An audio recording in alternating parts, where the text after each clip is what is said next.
Hi, it's Mark Owen from Moosepot PR, the editor of Punchline magazine. Today I'm joined by Dale Vince, the founder of Ecotricity, the chairman of League Two High Flyers Forest Green Rovers, and the part owner of Devil's Kitchen, famous vegan food range. Not only does Devil's Kitchen supply the football punter by the bucket load, but by November last year they supplied 10% of the schools nationwide and reached over 200,000 school dinners. Absolutely phenomenal. Congratulations, Vince. Really great for you to join us today. And the reason why I wanted to talk to you was your tie-in with Ocado. What's all that about, please? Yeah, thanks. Pleasure to be back with you.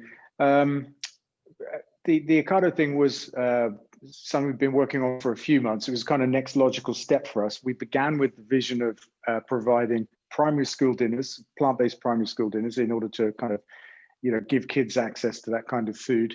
It moved ever so quickly through secondary schools, colleges and universities, and then into other football stadia and stuff like that before the lockdown.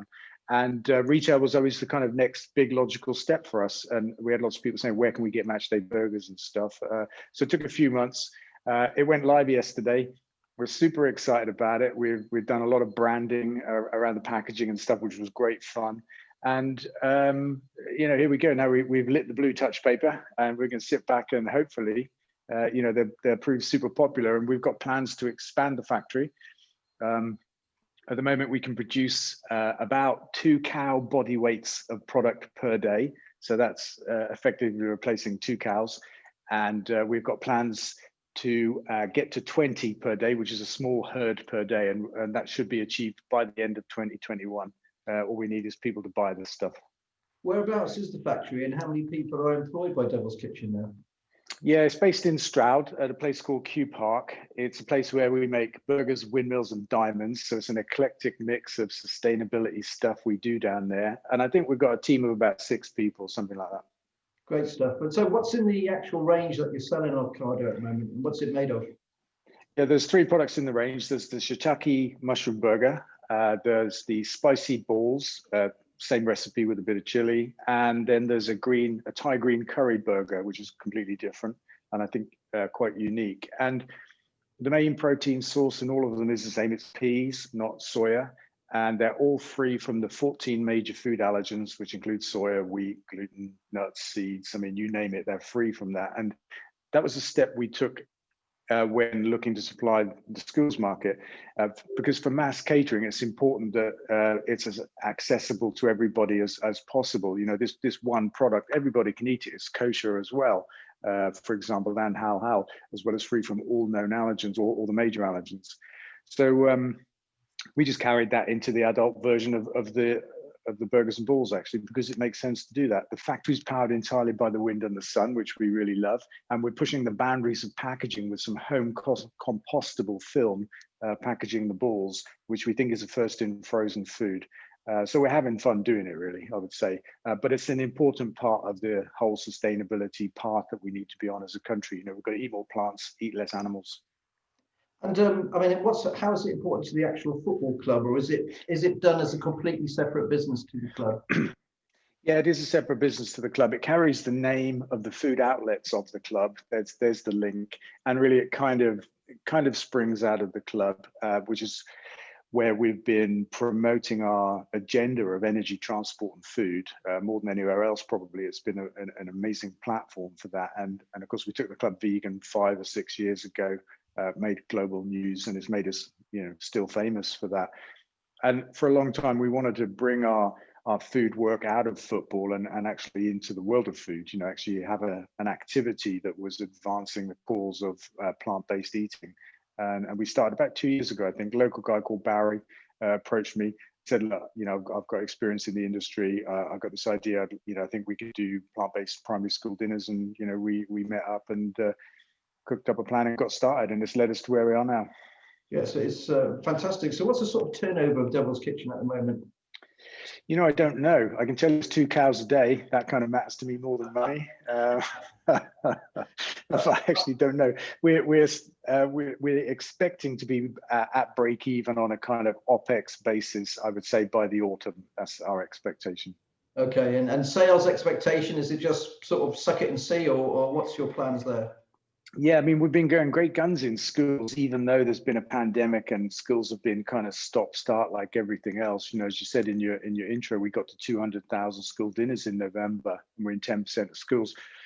We did expect another big uplift for the Easter term, but that was before schools shut down again. So we're not quite sure what will happen there. But you know, it's super popular. Schools will come back, and the sales in the school sector will go back up. We were doing venues before the pandemic, you know, like visitor attractions and stuff like that. It's really great food, you know, and everybody loves it. So I think it's just going to go really well. Ocado is our first step into retail. It's exclusive with them for a few months, but we're hoping to get it to other places as well, because not everybody shops at Ocado, of course. And we're just having fun. Well, I was going to say that about you actually. You know, I don't want to sound like a sycophant, but I've always loved your branding, as you know, and I bet you had more fun, or it looks like you had fun designing the packaging of this, because it's obviously stamped with Ecotricity and your green flag everywhere. So, is that part of something that you really enjoy? Yeah, absolutely right. I happen to have one just here, look, for you. So this is what we whipped up. Yeah. A bit closer to the camera there. Yeah, we had absolutely great fun doing that. And over on the back, you've got the Green Union Jack and the little skull from Forest Green and stuff like that. But yeah, we just had fun creating something really different in terms of the look of the packaging, you know, creating a very different brand. And it's also important to us that we're not trying to mimic meat. One of our kind of core approaches, we use a strap line that says "not faking it." Devil's Kitchen, not faking it, because personally, I don't think we need to mimic meat, although I can see why it works for some people, and I see that it has a role to play. But I think plants of themselves are fantastic food, and you know, we don't need a burger that bleeds, for example. I don't need a burger that bleeds. So we're at a different end of the spectrum. When you look at plant-based foods, at one end of the spectrum, you've got very close meat mimics. In fact, you've got lab-grown meat at one end of the spectrum. Then you've got the close mimics that are you know, they're an ingredient list like a chemistry set, actually, and they're high in saturated fat and salt, and then are actually they're healthy. And at the other end of the spectrum, you've got just plants, and that's where we are. Because I was going to say, you know, a lot of these companies, vegan companies, they try and mimic exactly that. They make it look like meat, package a burger, package a lamb chop, bacon is another thing. They try and make it look like bacon. And I think, well, are they trying too hard to make it look, you know, we're trying to divert people away? Yeah, I think so. Like I say, I can see that for some people it works. You know, that's what they want. They're used to meat. For them, giving it up is a big challenge. So they want something that looks like meat and a little bit, you know, tastes like meat. I guess I've been vegan for so long. I'm in a different place, and you know, lots of other people are as well. You know, there are lots of people that just don't want something that's like meat. I find it a bit disgusting. I've tried a couple of those chemistry set burgers that mimic meat, and honestly, I couldn't eat a second one. I'm like, oh my god, you know, what am I eating? I just like plants, you know, honest to goodness plants without a lot of messing about. They're super nutritious. You know, our burgers super low saturated fat and salt. It's just a very healthy food. Well, we wish you all the best here from Punchline.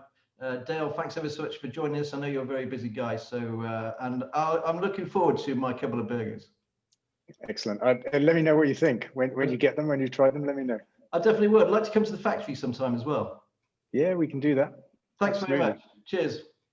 Cheers.